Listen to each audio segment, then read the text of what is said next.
بسم اللہ الرحمن الرحیم۔ اللہم صلی علی محمد وعلی آل محمد۔ رب اشرح لی صدری ویسر لی امری واحلل عقدۃ من لسانی یفقہوا قولی۔ السلام علیکم دوستو، میں ہوں ایک عام سا مسلمان فقیر معصوم وارثی۔ دوستو، روحانی تعلیم کے سلسلے سے ہم آپ تک مختلف معلومات پہنچاتے رہتے ہیں، ایسی جو کہ لوگوں کو ٹھیک سے اس کا علم نہیں ہوتا،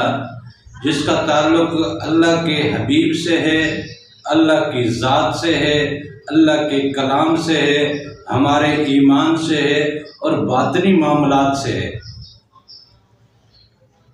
ہماری اس دنیا سے رحلت کے بعد ہمارے اللہ کے ہاں حاضری کے جو معاملات ہیں اور اس میں جو کامیابی اور کامرانی کے معاملات ہیں، اس پہ ہم نے بات کی، اور اس کے ساتھ ساتھ ہم نے کچھ ذکر اذکار سے پیدا ہونے والی انرجیز اور اس انرجی کو ڈسٹرب کرنے کے لیے بلیک انرجیز یا شیطانی طاقتیں کس طرح سے انوالو ہوتی ہیں، اس بات پہ بھی ہم نے کچھ گفتگو کی، مختصر سی تعارفی گفتگو کی۔ آج جس موضوع پہ ہم بات کرنے لگے ہیں وہ یہ ہے کہ پکارنے کا انداز کیا ہونا چاہیے۔ جب کوئی بندہ اپنے رب کو پکارے تو اسے کس طرح رب سے مخاطب ہونا چاہیے، کس طرح رب کے حضور اپنی پکار رکھنی چاہیے، اس بات پہ آج گفتگو کریں گے۔ پکارنے کا جو اللہ تعالیٰ کے حضور طریقہ کار ہے وہ تو یہ ہے کہ انتہائی حجت کے ساتھ اور انتہائی عاجزی کے ساتھ اور انتہائی اخلاص کے ساتھ اللہ کے حضور اپنی عرض رکھی جائے، اپنی پکار رکھی جائے، اور وہ پکار انتہائی سادہ الفاظ میں ہونی چاہیے۔ اور یہ پکار اور آپ کی ہم کلامی اپنے رب سے، اللہ سے گفتگو، اللہ سے بات چیت آپ کے خوشی کے دنوں میں ہونی چاہیے۔ جب آپ خوشحال ہیں، جب آپ امیر ہیں، جب آپ سہولتوں میں ہیں، جب آپ نعمتوں میں ہیں، وہ وقت ہے آپ کا کہ آپ اپنے رب سے کنیکٹ ہوں، اپنے رب سے بات کریں، اپنے رب کے حضور حاضر ہوں اور اپنے رب کو پکاریں، اور بڑے ہی سادہ انداز میں پکاریں اور بڑی عاجزی اور انکساری کے ساتھ اپنے رب کو پکاریں، اپنے رب سے مخاطب ہوں، اور اللہ کی نعمتوں کے شکرانے کے ساتھ۔ یہ وہ انداز ہے کہ جس سے اللہ تعالیٰ فرشتوں میں بیٹھ کے یہ کہتا ہے کہ گواہ رہو کہ اس بندے کو میں دنیا کی ہر سہولت دے رہا ہوں، دنیا کے سکھ دیے، آسائشیں دی، نعمتیں دی، لیکن ان سب کے باوجود اس کا فوکس میری ذات سے ہے، اس کا فوکس میرے ساتھ ہے۔ یہ آج بھی اپنی ان تمام نعمتوں کو جو ملی ہیں ان کو اپنی ذات کی محنتوں یا اپنی ذات کی کاوشوں سے ریلیٹ نہیں کر رہا، یہ میرے کرم کے ساتھ ریلیٹ کر رہا ہے۔ یہ اس کی عاجزی، یہ اس کا اخلاص، یہ اس کا انداز جو ہے مجھے بڑا ہی پسند ہے، لہذا اللہ تعالیٰ اس بندے سے بڑا پیار کرتے ہیں۔ لیکن اگر آپ تکلیف میں ہیں، آپ دکھوں میں ہیں،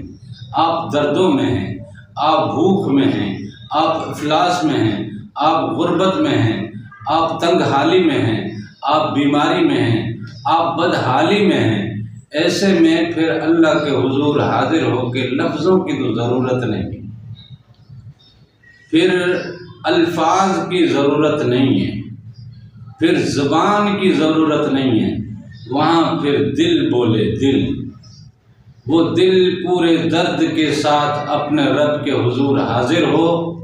اور وہ دل اپنے رب کے سامنے اپنے دکھڑے روئے اور اپنی فریاد اپنے رب کے حضور کرے۔ لہذا پکارنا اسی کو ہے، اس کے علاوہ کسی اور کو ہم پکار نہیں سکتے، کیونکہ ہمارے معاملات جو بھی ہیں وہ ہمارے مالک کے ساتھ ہیں نا۔ ہمیں دکھ اگر دکھ ملے ہیں وہ ہماری غلطیوں کمی کوتاہیوں کی وجہ سے ملے ہیں، اگر بیماری ملی ہے تو ہماری کمی کوتاہیوں اور غلطیوں کی وجہ سے ہمیں ملی ہے، اگر تکلیف آئی ہے تو ہماری کسی کوتاہی کی وجہ سے، کسی غلطی کی وجہ سے، لیکن اس کو ٹالنے والا کون ہے؟ وہ ہمارا مالک، وہ ہمارا خالق، وہ ہمارا رب، وہی اللہ ہی ہے جو یہ سب کچھ ٹالتا ہے۔ تو لہذا اللہ کے حضور جب بھی پکاریں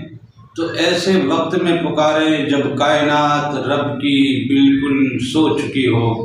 تب آپ اپنے رب کے حضور حاضر ہوں، چاہے خوشی کے دنوں میں ہیں چاہے غموں کے دنوں میں۔ یعنی آپ رات کے وقت جو کہ آپ کے آرام کے لیے خلق کی گئی ہے، آپ اپنے آرام کو ترک کریں اور اپنے رب سے ملاقات کریں، اور پھر اپنے رب کے سامنے اپنے معاملات رکھیں، اپنی عاجزی رکھیں، اپنا اخلاص رکھیں، اپنے درد رکھیں، اپنے مسائل رکھیں، اپنی بات اپنے رب کے سامنے رکھیں، اور انتہائی سادگی کے ساتھ، انتہائی اخلاص کے ساتھ اپنے رب سے ہم کلام ہوں۔ آپ جب بھی اپنے رب سے ہم کلام ہوں گے، راتوں کو اٹھنا صرف اس نیت سے کہ میں آج اپنے رب کے ساتھ بات کروں گا، وہ آپ ایک دفعہ بات کریں گے، دوسری دفعہ کریں گے، تیسری دفعہ کریں گے، آپ کا اخلاص، آپ کی روٹین، آپ کا تسلسل یہ دستک دیتا رہے گا، بالآخر ایک دن دروازہ کھلے گا، اور جب دروازہ کھلے گا پھر مالک کا کرم ہوگا، اور پھر جب مالک کا کرم ہو جائے گا نا تو پھر زندگی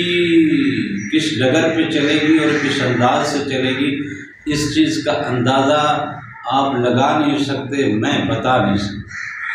سمجھنے والا سمجھ نہیں پائے گا، بتانے والا بتا نہیں پائے گا، رب کے کرم کو الفاظ میں بیان کر نہیں سکتے۔ احساس اس کا جو ہے وہ ایک عجیب احساس ہے، وہ جو معاملہ ہے، وہ جو ماحول ہے بڑا خوبصورت ہے، بڑا ہی عجیب معاملہ ہے۔